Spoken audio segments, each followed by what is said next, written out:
Hello and welcome back to the We Are Not Lonely podcast. So it's not been that long since I recorded the last podcast, so it's currently Sunday.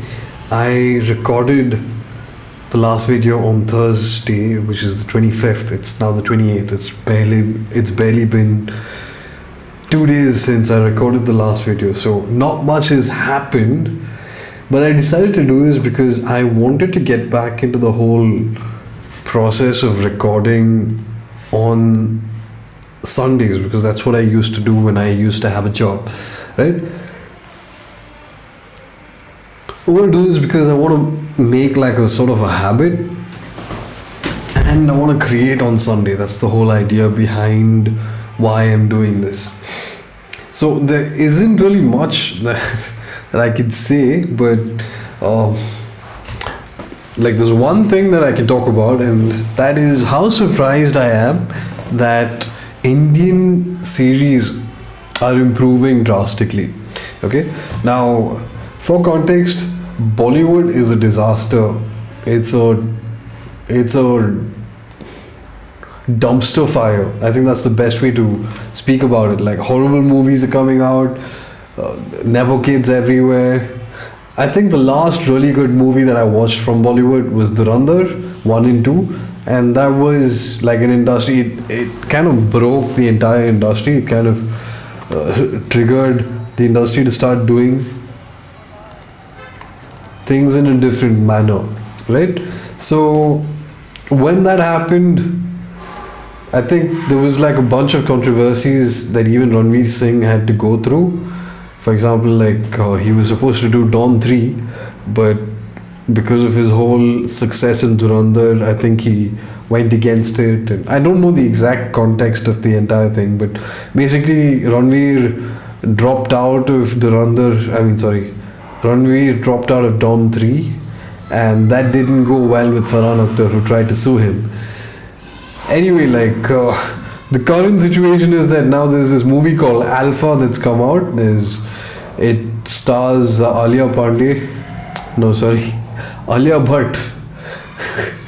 I just mixed up like two names, Annoying Pandey, Ananya Pandey and Alia Bhatt. My bad. Two of the most annoying actresses. I don't even watch their movies. Like Alia Bhatt is supposed to be good. I haven't watched her movies. Cannot judge, so I should stop doing that.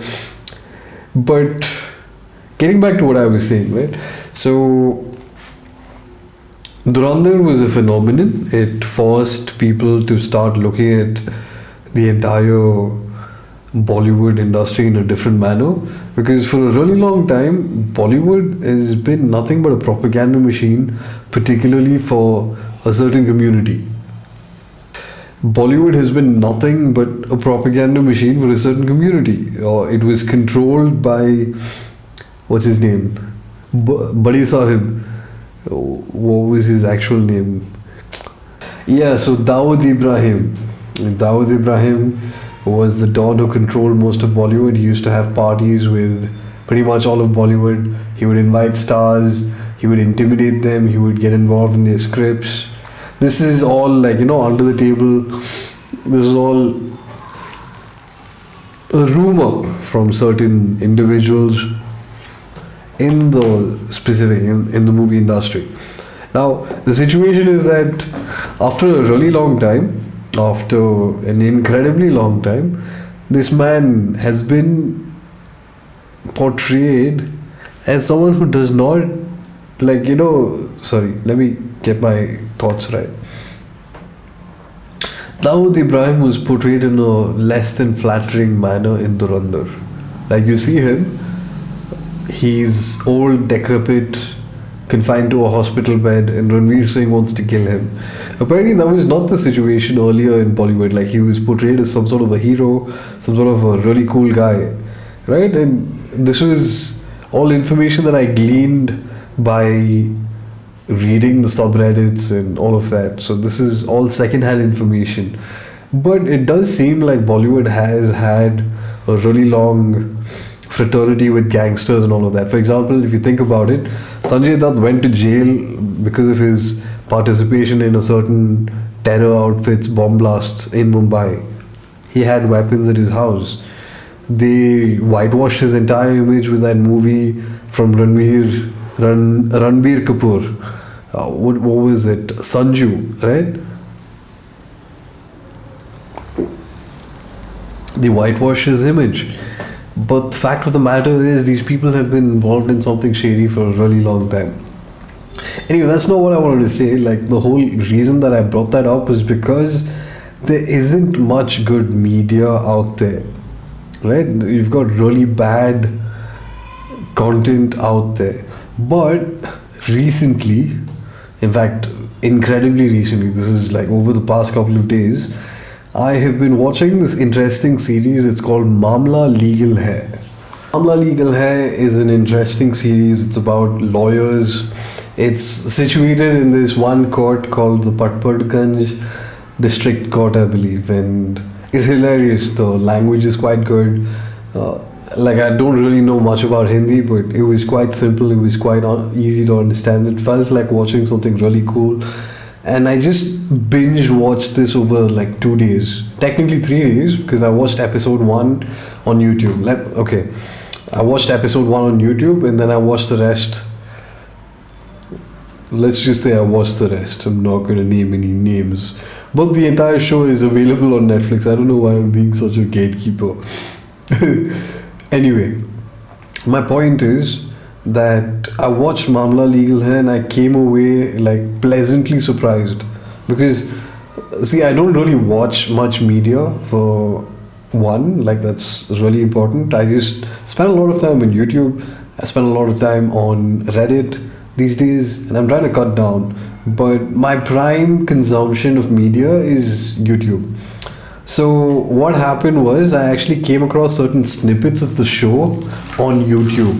That's how it all started, right? And I don't know what it was that got me to click. Must be a combination of the title and thumbnail, because that's what works on YouTube. But there was something about it, like, it was posted from Netflix's original account, like Netflix India's actual account. They had posted a couple of snippets on YouTube, and I watched one, and I found it interesting. I don't even remember the first one that I watched, right? Because what happened was, I ended up watching more and more and more. I just watched like 5 or 6 clips, and in the end I was like, you know what? Looks like I'm putting a lot of time and effort into this. Might as well watch episode 1. And by God, thank God, episode 1 was freely available on YouTube.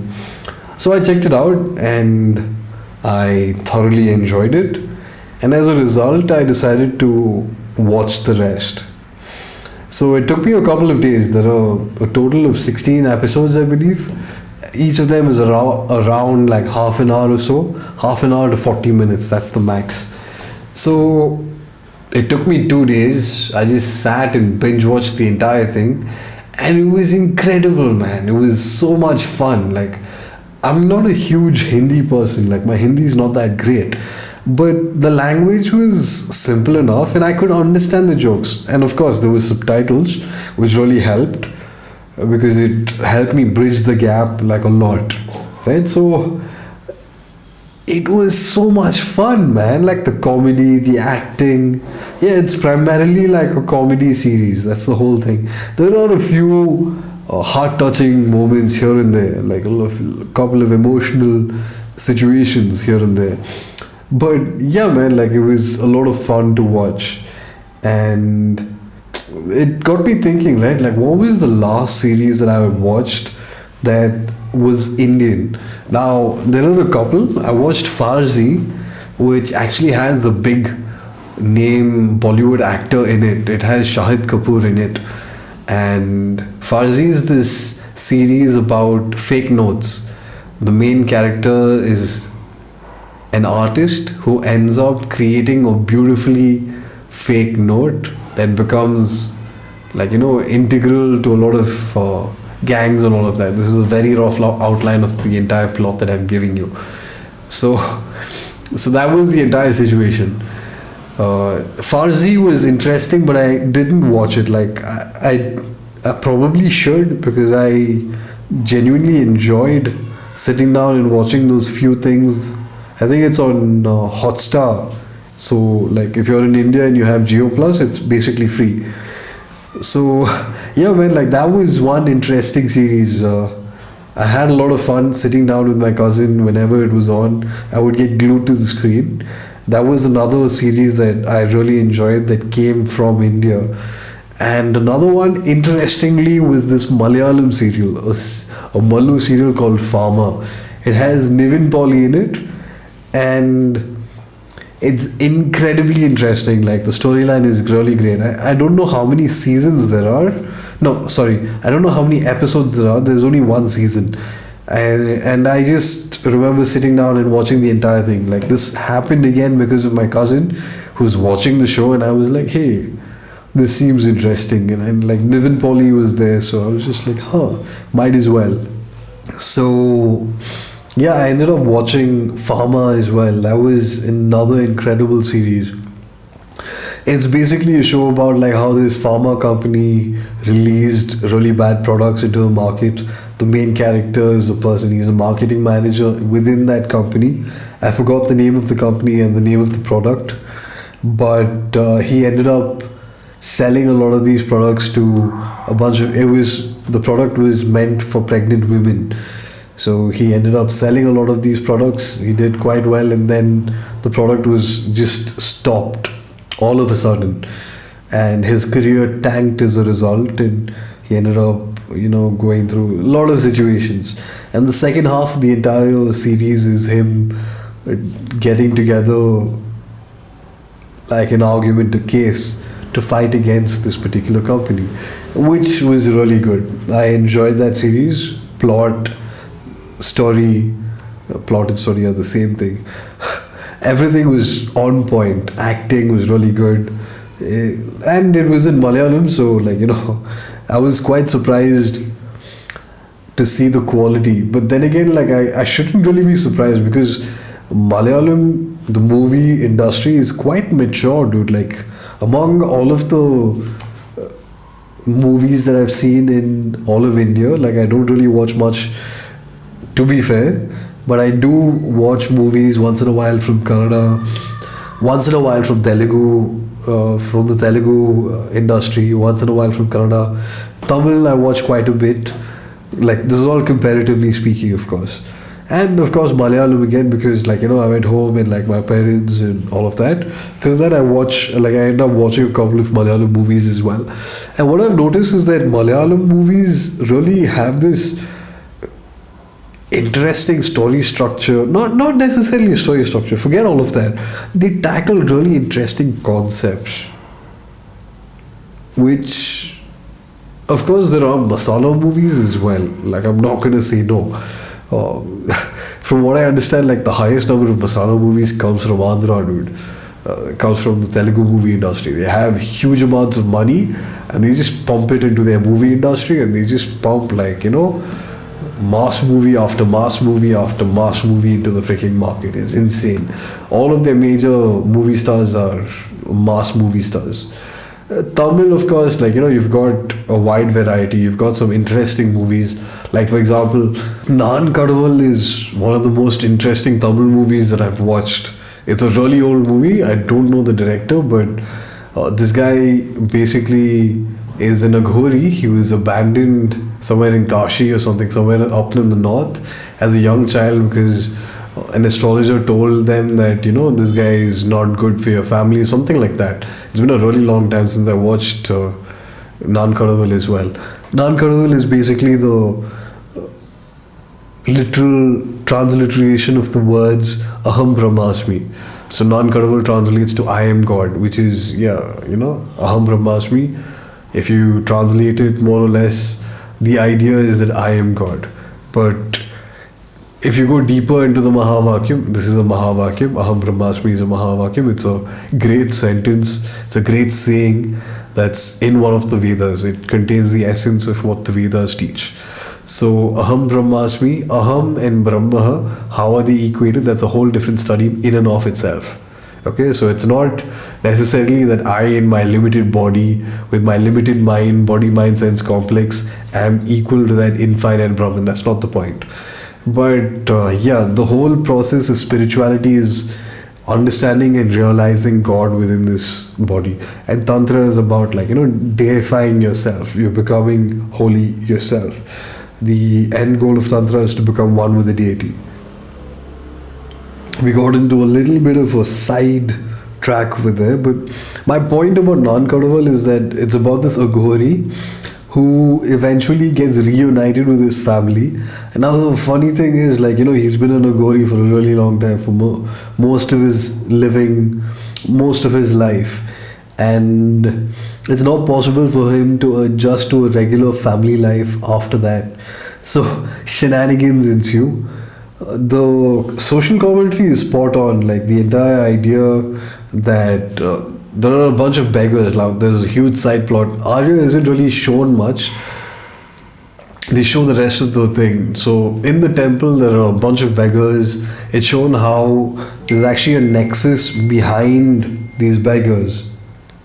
They actually talk about how there's a huge nexus of gangsters behind these beggars, and how these are, like, all of these beggars are utilized to gain control of, like, financial. No, wait, not that's more nonsense. How these beggars are used to generate income for gangsters, right? And it gets really dark. There's, like, human trade and all that in the story. So what happens is, Arya is in this temple area where these beggars are. He's doing his sadhana as an Aghori, which is intense, next level tapasya. And there are all these beggars who are considered devas in Bhagavan and God, Kadaval, they call him. One interesting person is this guy who sits in front of a cave. He's got no arms, he's got no legs, he's just upper torso. And he stands regally, like he poses regally in front of the cave. Right, and one of the most poignant, most emotional moments in the entire thing. He doesn't do anything. He doesn't respond to anybody. People refer to him as Kadaval. They pray to him. All of that, and I guess, like, in a way, that's a commentary on how God has no organs to interact with the world. Like, he's just there. He's not really interactive. But on the other hand, like, towards the end, there's this side plot. I mean, it's sort of like the main plot, technically speaking, where this beggar girl is sold to a particular rich man, and the rich man, he wants to do things with her. Let's just put it, he wants to defile her, and she doesn't want that. So she runs away. She fights back. She injures this guy and she runs away. And she's chased by the goons, like all of these people who want to take her back because they've sold her for money, right? Human trafficking was the whole point. Like, a rich man pays for a girl because nobody wants to sleep with him. And this girl is blind, incidentally, and he tries to force her into things that she's not comfortable with. And then she runs away, and then she goes to this cave and she begs this being, this Kadaval, the handless, legless person. And for the first time, this Kadaval, this person actually speaks. He's like, yeah, I'm just nothing. I'm useless. I just stand here. I can't really grant wishes. I can't do anything. But go inside the cave. There is one person. He is the real God. And I don't, like, the social commentary is really intense, dude. But remember what I said like a little while back about how the whole goal of Tantra is to deify yourself, where you become one with the deity? That's the whole point, because this guy worships Kaal Bhairava. And one of the things that he keeps repeating throughout the thing is like, Dushta Paripalanam, Shiksha Rakshanam. So he's supposed to protect the good and destroy the wicked. That's part of what he says. And in the end, that's what he does. Like, these people chase this girl. She ends up at his feet. She begs him for mercy. She begs to be liberated. She's like, I can't do this anymore. She's been tortured. She's been hit. She's been beaten. All because she refused to go with the rich guy who paid for her. And she's like, Swami, I've had enough. God, I've had enough. Please I don't want this anymore. I don't want to live and all of that stuff, right? It's this very dark moment because my mom couldn't watch the movie, dude. Like this kind of stuff, like I'm just gonna say it, like this kind of stuff is not fictional, right? Like there's true evil out in the world. And the whole point of spiritual people is that we gather the strength to fight against such people, to protect the good and to punish the wicked. That's what it's supposed to do. That's what the government was supposed to do. The government was supposed to uphold dharma, but you know, it's just filled with corrupt people who only care about enriching themselves all around the world. Like, you know, we've got people in one of the most powerful countries, economically, financially, militarily. We're talking about the US, right? We've got multiple people from the political party, including all the way up to the president himself. They've been implicated in crimes involving children. And nobody's doing anything, which is really freaking weird, right? Like, I've spoken about this. I've written about this. I know this world is wicked. This world is evil. This world is so really bad. What the hell is going on? Everybody's just so busy running the rat race, which is really messed up. Like, and then, like, you know, I have these moments of clarity as well, like, because I'm like, this world is wicked, this world is evil. We've got to do something to improve the condition of the world. I don't want to bring children into this kind of a world, which is, you know, fairly logical. I don't want to bring children into a world where they could be sacrificed or worse to a dark demonic devil just so that, you know, these people can be rich. I don't want that. That's not the kind of a world I want to leave behind for my children and their children. I want a good world. I want a world filled with love and kindness and meritocracy. That's what I want, dude. But this is the stark reality of our current situation. And at one point, like, a voice in my head is like, hey, dude, first focus on yourself. You know, fix your own situation. You're a broke 32-year-old. You have no rights to be talking about or asking for a better world. But that's weird, because what the hell, man? Like, people keep saying that the world isn't fair. I think we should build a world that is fair, right? That rewards merit. But that's not what we've done. We've built a society that rewards the worst of people. People like Logan Paul and all, they're heroes to young children because they earn a lot of money. And that's where we are. Like, what the hell? I find that incredibly demotivating. I find that incredibly annoying. I'm like, what the hell is wrong with this world? And that's when, like, you know, this evil voice inside my head is like, maybe what these people are doing are correct. I'm not going to comment on what these people are doing or who those people are. Read between the lines and figure it out. I've spoken enough about that. So yeah, man, like, I've got this entire what the hell is happening. But getting back to the story, getting back to Nan Kaval.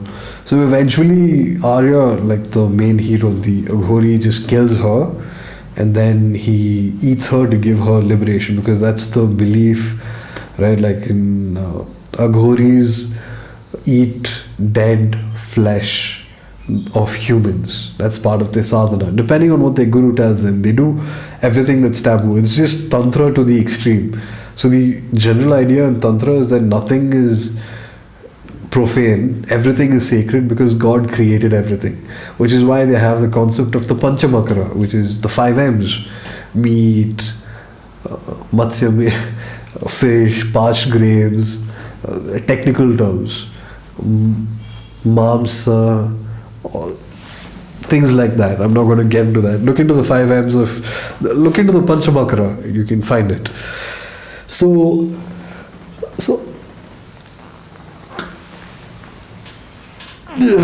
Arya ends up killing her and giving her liberation. The Aghori ends up killing her and giving her liberation. And then he fights against the main villain, beats his ass, and then kills him as well. So that's basically the story. It's a painful movie, especially when you look at all the dark things that happen throughout it. But I would definitely recommend you watch it. Specifically because, like, this is one of the first few times that Sanatan Dharma has been represented so well. Like, the Aghori mentality is that they're not fit to be in society. That's the whole reason that they leave. They do things that are not socially acceptable, right? They smoke weed and they chill in smashans, which is they chill in graveyards and crematoriums. Graveyards are where people are buried. These people sit where people are being burnt. That's a smashan, right?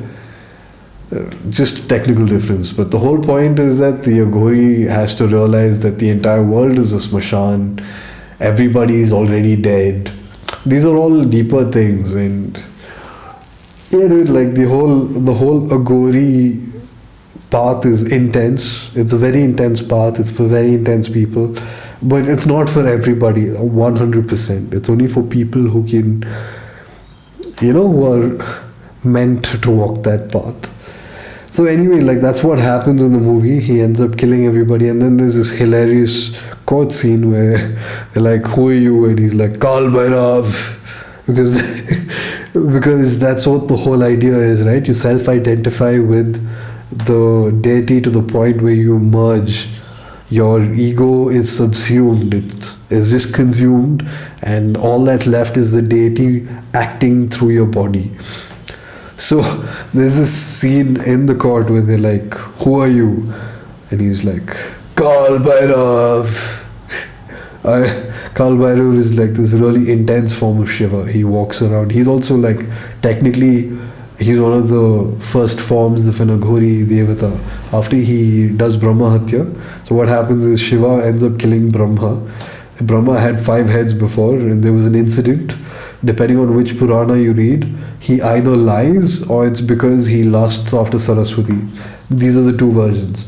So in one version, he lies that he's found the source of the Linga. I think this is from the Linga Purana.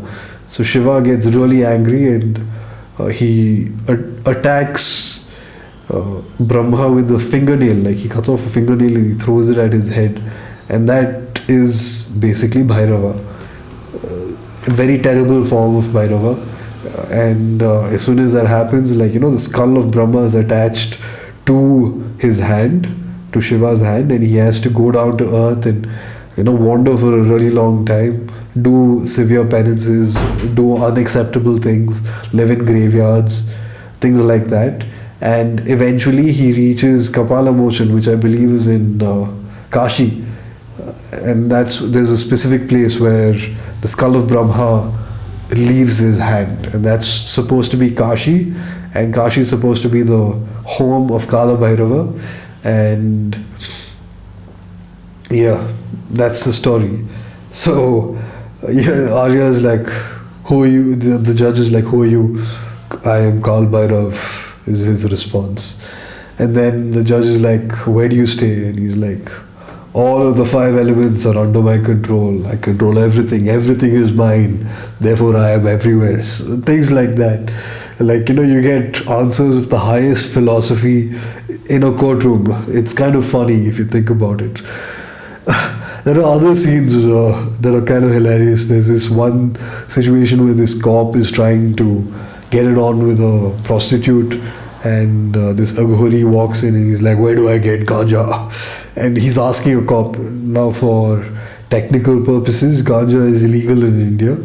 The seeds and the leaves are not. They're legal, and depending on the state that you're in. For example, it's legal in Karnataka, it's legal in a lot of places up north, in Uttarakhand, in Kashi, in Varanasi, and all of that.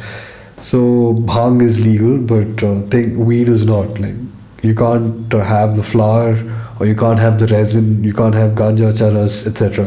So that is illegal as per the NDPS Act, which I understand they're actually looking into right now. The government has been instructed to look into this particular thing and reconsider their entire stance on ganja being illegal, but that's aside. So this Aghori, because he has no idea of social conventions, he has no concept of police, all that. For him, everybody is a corpse. So he walks up to a particularly dressed corpse, and he's like, "Where do I get ganja?" Because that's part of his sadhana. Generally speaking, most Aghoris, that is part of their sadhana. So yeah, it's insane. Like he beats up the cop, and then the prostitute like tells him like, "You can get it over there. Go there and you'll get it, Swami." So he goes there and he sits there and he does his thing. So that's the movie, dude. Like so there are gems in Indian cinema. I'm not gonna say no, but the vast majority of media that is made is, I don't want to call it slop, but it's slop adjacent, right? It's mass movies, it's crap, generally speaking.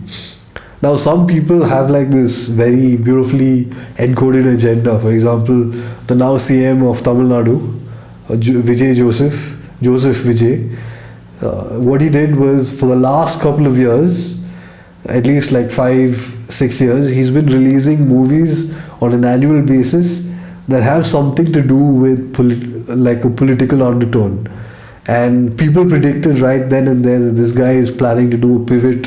He's going to become a political figure. He's going to enter politics. And they were right. I remember reading about this on Reddit a few years back. Someone had posted, Vijay's movies are becoming socially themed, socially sensitive. Do you guys think he's preparing to enter politics or something? And here's the interesting thing about like Tamil Nadu politics, right? Is that movie stars have like done a really well thing. MGR, for example, he was one of the big movie stars. Then let me find out who else. So some of the movie stars that entered politics while they also had like a movie like career, for example, is Sivaji Ganeshan. So he tried to enter politics, but he didn't achieve the same success as MGR. There was this actor called Sharad Kumar. So he launched his own political party and then he merged it with others. There was this guy called Vijay Kant. He ended up creating the DMDK party. He was also one of these people who had all of these. He used to be called Captain. Then there's Kamal Hassan, of course. He has his own party called Makkal Needi Mayam. In 2018, he launched a party and he promotes this clean political agenda, which is really weird because he's very anti-Hindu. And then there's M. Karunanidhi. He was a key figure of the Dravidian movement. He's served 5 terms as CM. M. Karunanidhi is the father of Stalin. Stalin is the father of Udaynidhi Stalin, and Udaynidhi Stalin is the person who is going around calling Sanatan Dharma as dengue and malaria causing not cockroach. He's calling Sanatan Dharma as like mosquitoes, malaria and dengue, something that needs to be eliminated. Right? He's calling for the genocide of Hindus. And there are still people who support him. Like, this is an entirely different topic, right? But we'll get into that later. So then, of course, there's Vijay, who founded the Tamaraga Vetri Karagam in Feb 2024. He actually ended up becoming the chief minister in his very first run, which is interesting to watch. So yeah. Oh yeah, of course, I forgot to mention one of the most important people. Jayalalithaa used to be a leading actress, she used to be a dancer, and she became an incredible iconic powerhouse, and she was chief minister for 6 terms. Karunanidhi was chief minister for 5 terms. Now, an interesting thing that you can note about Jayalalithaa is that while she was part of the opposition, she was actually attacked by members of the other party. She was attacked by people, I believe, of the DMK, and she swore. She swore that she would never enter the parliament until she became CM, and she ended up becoming CM. Like a modern Draupadi situation, man. They tried to disrobe her, they tried to pull her hair, they tried to kill her. Like some people tried to attack her head with heavy books and all of that. And if it hadn't been for her own political party members, she would have probably died in the freaking assembly. Imagine that. Like in the 21st century, we have a situation where women's autonomy is not being respected. So yeah, I get it. Like India's got a lot of issues. We have a lot to focus on. We have a lot to improve on. We started with movies and we ended up with politics, dude, and like the whole social situation in India. But yeah, so what I was trying to say is that Tamil Nadu has this very interesting relationship, this really interesting relationship between movie stars and politics. Now, apparently, even Rajnikant, who is one of the biggest Tamil movie stars, even today, he's like 70 plus, and he's still like a powerhouse. His presence alone draws fans to movie theaters, mostly mass movies. He's tried a couple of interesting movies, but it didn't work because of his image. You know, like they expect mass, they expect action, they expect like, you know, a couple of songs where he dances, things like that. So apparently Rajnikant was also supposed to enter politics, but he didn't because of health concerns. I don't know what would have happened if he had entered politics. It would have been very interesting to see. But yeah, man, so that's the whole thing. That's the situation. India's movie industry is very interesting all around. If you look at other people in different states also, for example, Pawan Kalyan was a movie star and he's now, I think, deputy CM, if I remember correctly. Yeah, he's Deputy Chief Minister of Andhra Pradesh. So the whole idea is that like most of the time, especially down south, and this is even up north, a lot of Bollywood actors have ended up getting like Rajya Sabha seats, that is the lower house. They're not in the Lok Sabha. Some of them have contested from certain areas and they have gotten elected as well because of their star power. But generally speaking, most of the time, what happens is, especially in the south, generally speaking, a lot of movie stars use their stardom to step up and enter politics. And that's what's happened. It's happened with Vijay, it's happened with MGR, it's happened with Shivaji Ganeshan. It's happened throughout. Like in Tamil Nadu, this is a thing. Okay? So, star power, like larger than life characters. Vijay's movies are all about him kicking ass, dude. Like he's like one man, he fights like 25 people, he beats everybody up. He's got like movies of him doing all that stuff. So they create this larger than life persona, and something about like the average mind in Tamil Nadu just like submits. There's this huge concept of celebrity worship, especially in Tamil Nadu. They do abhishekam, like they pour milk over photos of the movie stars. It's really weird. But yeah, so all of this has happened.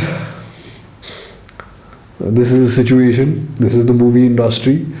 There are really good gems here and there. I'm not going to say no. But generally speaking, most of them are duds. Which is why I find it very interesting when I end up watching like really good movies or really good series from India. So to wrap it up, like a couple of things that I would recommend. Definitely go check out Maamla Legal Hai. Definitely go check out Farzi. Definitely go check out Pharma by Nevin Pauly. These are really good. And if you haven't watched Dhurandhar 1 and 2 and you're in India, then I don't know what you're doing with your life. It's one of the really good movies from Bollywood that have come out recently. Kantara 1 was another phenomenal movie. Definitely go watch that as well. So yeah, so these are a few recommendations for you. Enjoy. I will see you again soon. Tata.